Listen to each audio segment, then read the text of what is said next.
Have you figured out your niche? Are you helping adding value to other people's lives? Then you're in the right place. Welcome to Munira's Musings with your host, co-author of Conversations with Top Real Estate Investors Volume 3, Munira Zahabi.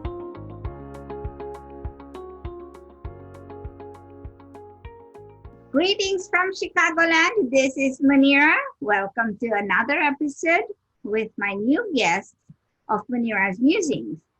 My guest today is Kathryn Yarborough. Hi, Kathryn. Thank you so much for being here. Hi, Munira. Happy to be here. You are welcome. You tell us a little bit about yourself. So what I do actually is I work mostly with women entrepreneurs. In particular, I work with what I call heart-based on-purpose women entrepreneurs. They're often coaches, energy workers, some of them are healing arts practitioners, and I support them in growing the business their heart longs for. One of the pieces of that is what you've already mentioned, which is this, I think you mentioned here, it's manifesting clients, manifesting the life they really long for. But my main focus is working with people around their businesses and around manifesting clients. And I use a few different things. I work with people in different ways. And I love what you do about finding the niche, because if people don't know who their ideal clients are and how they're going to work with them, it's really hard for them to grow the business their heart longs for. So that's a piece of the process. And I really appreciate that you're doing that. And one of the things that I love doing is teaching people how to change the story they tell themselves, because the story that we're telling ourselves is often based on either our past experiences or our current experiences. And so as long as we're telling ourselves telling ourselves what we think we're going to experience based on the past or what's actually happening, then it impacts what we do and how we do it. And if what has already happened or is happening isn't what we want, then we're going to keep manifesting that. So we need to change the story so we can actually manifest in the future what we really want. So let me ask you this. Are you telling me that we talk ourselves into what we don't want? I think we do more often than not. Okay, so that's a very interesting subject, because lately, as I study more the law of abundance and the law of confidence, these things have come up a little bit more. So you are the expert, so let's ask you the questions. How did you find out about this? Well, I would say that approximately 20 years ago or before, I actually have been on a personal growth journey since my teens. So we're talking more like 40 years. But anyway, so for a long time, I've been on a journey of making my life better. So in my teens and early 20s, I was a little unhappy. I would call myself depressed. And I was a seeker because I didn't believe, there was some part of me that believed that life could be better, that my life could be better, that I could enjoy life. And I didn't know how to do that. So I read a lot of books, I did therapy, I went to workshops, that sort of thing. I would say my first introduction to the law of attraction and the concepts of manifestation came through books when I was in my 20s. And it made sense to me back then. I remember one particular book, I can't remember when I first read it, Deepak Chopra's, I want to say I can't remember the name of the book. It's a little tiny book, and it was a really good book, and there was a lot of concepts in it that were new to me at the time, like things like connecting to, I call it the one field that we're all a part of, and sending your vibration out to it. It's like, okay, what is, wow, that, and he was so confident, like in his book, he's like, if you do this, this really works. And I'm like, oh, okay, can it really work? And now I can say that yes, all those kinds of things, they really do work. When did you make it a business? So when in around 2000, so I started my own private practice in 2001 as a dance movement therapist, and I used these principles of manifestation as well as client-focused marketing. That's what I call it now. and to grow my private practice as a dance movement therapist. And I learned this stuff and I loved it. And at one point, around 2005 or 2006, I was guided to call what I was doing manifestation coaching. So I added manifestation coaching as a service. I continue to do dance movement therapy.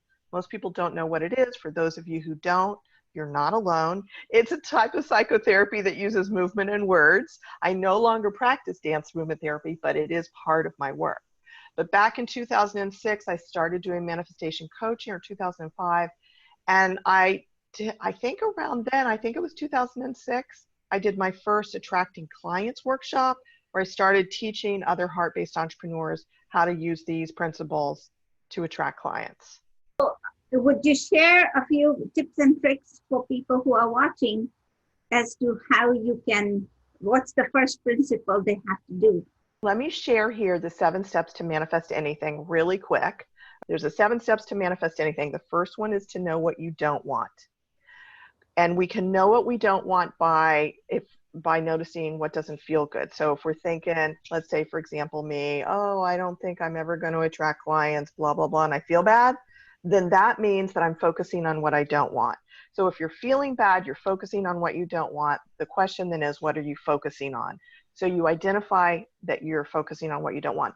I'm saying this because people do it all the time. It's like, how does that work? I'm not clever anymore, or I feel stupid. We tend to say that. Right. So whatever it is, and we end up feeling bad. So pay attention to what has you feel bad, because that means you're focusing on what you don't want. So if, for example, like you, oh, I'm so stupid, I'm not clever, I can't do it. Well, you don't want, I'm not saying you, but whoever's thinking that to themselves, they don't want to feel stupid or not clever. So the next step is to identify what you do want. And I do a sentence completion. It goes like this: if I don't want blank, what I do want is blank. Okay, if I don't want blank, what I do want is blank. So if I don't want to feel stupid, what I do want is, and then I invite people to say the sentence completion out loud and to let the words come to them. I don't suggest that we do the opposite. The opposite would be something like, I want to feel intelligent. But if you say the words out loud, then you're going to get something deeper and more aligned between your body, your heart, your mind, and your higher self. So for example, if I don't want to feel stupid, what I do want is to feel like I know what I'm doing on a regular basis and be confident about what I'm doing and feel and be respected by others for my intelligence and my capacity. That's very different than I want to be intelligent. It's just, so that's what I recommend. This is the second step, know what you do want. The third step is to clear your blocks and believe you will receive it. There's not a short answer to clearing blocks. There's not a little tiny tools skill. Anyway, there's lots of different ways you can work with that. The fourth step is to ask for it and activate the law of attraction. And this is when you start affirming it as if it's happening. And so again, there's different ways to do this, but that's my new story method, is asking for it and activating the law of attraction. Step is to give thanks for it, because if you've done steps 1 through 4, it's going to happen. And when you start giving thanks for it, it strengthens what you've asked for, what you've put out there. It's really powerful. Gratitude, so powerful. The sixth step is to act on any intuition or guidance you receive, because the divine is going to support you in whatever it is that you're asking for, and it's going to, or your higher self, or whatever, angels, whatever's out there, the universe, it's all supporting you. If you're really doing these things, it's going to give you like ideas, nudges. You're going to see something 3 times. So you need to act on those things. And a lot of times people don't trust those intuitions, those ideas. We got to trust them and we got to act them, because that's the guidance we're getting. And the 7th step is to allow yourself to change. So if you keep being who you've always been with whatever it is, not enough clients or feeling stupid or whatever it is, then you're going to keep being that. There is a certain amount of letting go of who you were and allowing the new that has to happen in order to manifest what we really want. Awesome. Thank you so much for sharing these steps, because this is important. Now, for each step, there's a method, right? So and there's a method to do these things. You can't just have a list and do them, but you have to implement by doing the steps. You have to implement. So You do have to work this.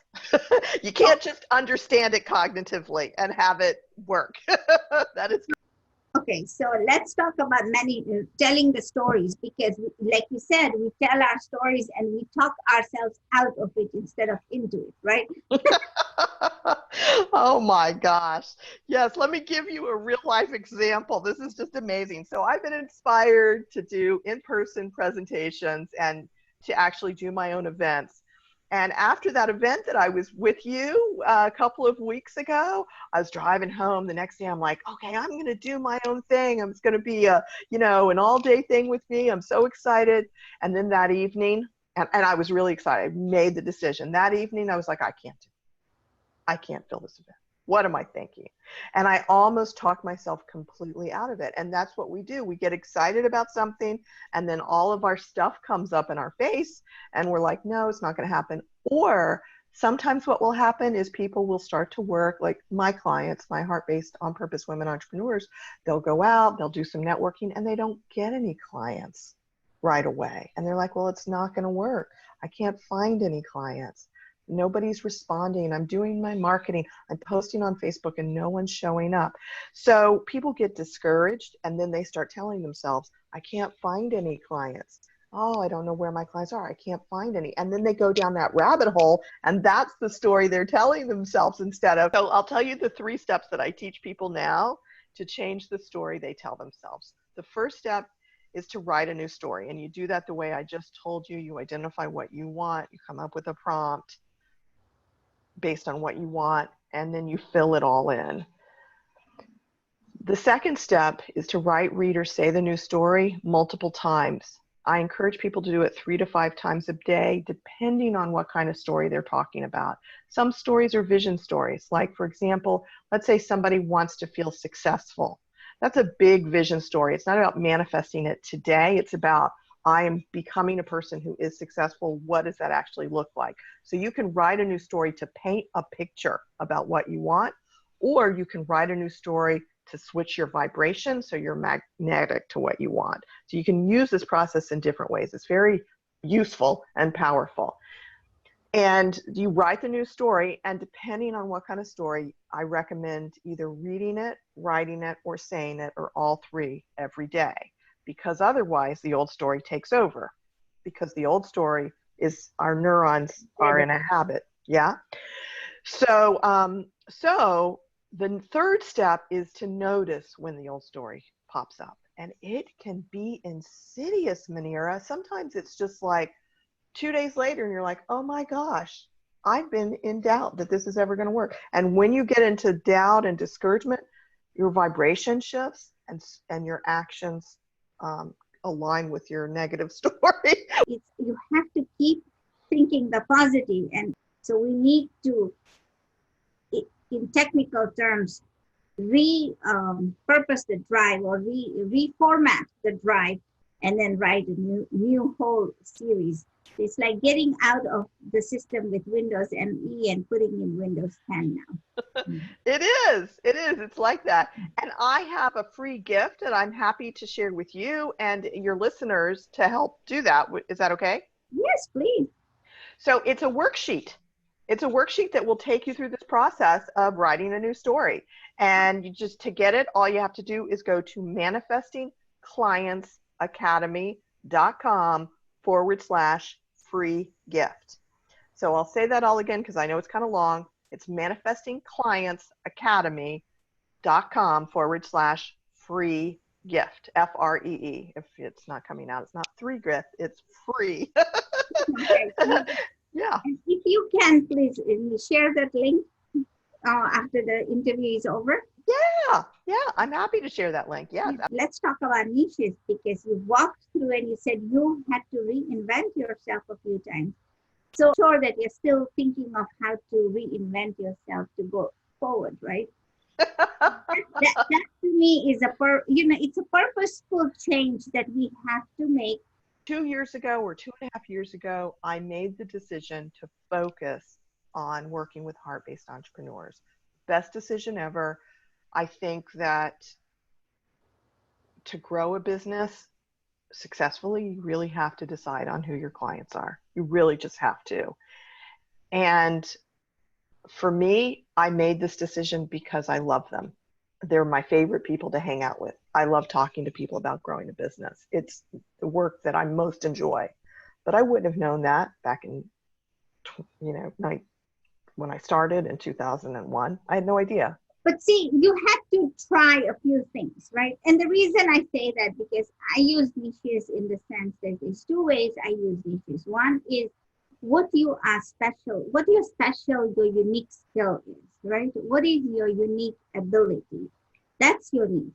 And the second niche is the people that you are working with, your ideal clients. So I encompass the word niche for these two segments. And can I interrupt you, Munira? When you help people combine those two things, that's the sweet spot, especially if you add a third component, which is doing what they love to do. So if you combine what they really know with who those people are, who they want to hang out with, well, that's how I think about it, with what they love doing, you got the sweet spot, you can grow a business. Yes. When do you stop flapping around? And when you figure it out, because when you have that clarity, that's the biggest thing, is the clarity is going to switch on that light bulb.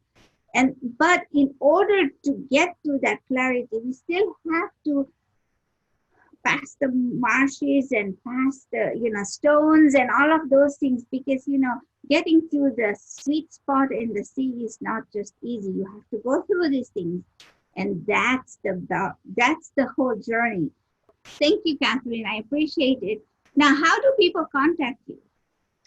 Okay, so first of all, I'm going to encourage people to get the free gift, because that does a couple things. One, they get on my email list, and you'll get an email right away from me. So you can email me, and I'll tell you what my email is anyway right now, in case you want to. It's Kathryn@manifestingclientsacademy.com, and you can get the free gift at manifestingclientsacademy.com/free gift, which I'll put the link in. I'm also on Facebook, and you can reach out to me on Facebook, message me, and those are the primary ways. And visit my website and manifestingclientsacademy.com, check things out, and just feel free. There's a contact form there too. You can take that step. If you want to do something with your life, if you think you're stuck, if you're looking for clients, I don't know where you are in your business or what you want, take that first step. Go do some research. Go figure. Yeah, so can I ask you, just in case any of my listeners are paying attention, do you have a program or something that you take people through to help them discover their niche? Yes, I have a compass. Mm-hmm. And what I take them through is a process. And my core is to find that. We talk about mindset, we talk about awareness, we talk about reflection, we talk about confidence, we talk about all of that stuff. You never know how anybody is going to change your life, even if you listen to one podcast, one sentence, or read one chapter of a book. But you have to start somewhere. So go ahead and start somewhere. And thank you so much, Kathryn. I really appreciate our session together. I am honored and humbled. For those of you watching, go ahead and please like, share, and subscribe to this channel, because we have more guests coming in, and you never know what you're going to learn. So thank you so much. Have a good day. Thank you for listening to this episode of Munira's Musings with your host, Munira Zahabi. If you enjoyed our show, please share and subscribe to this channel. And for more content, please join our Facebook group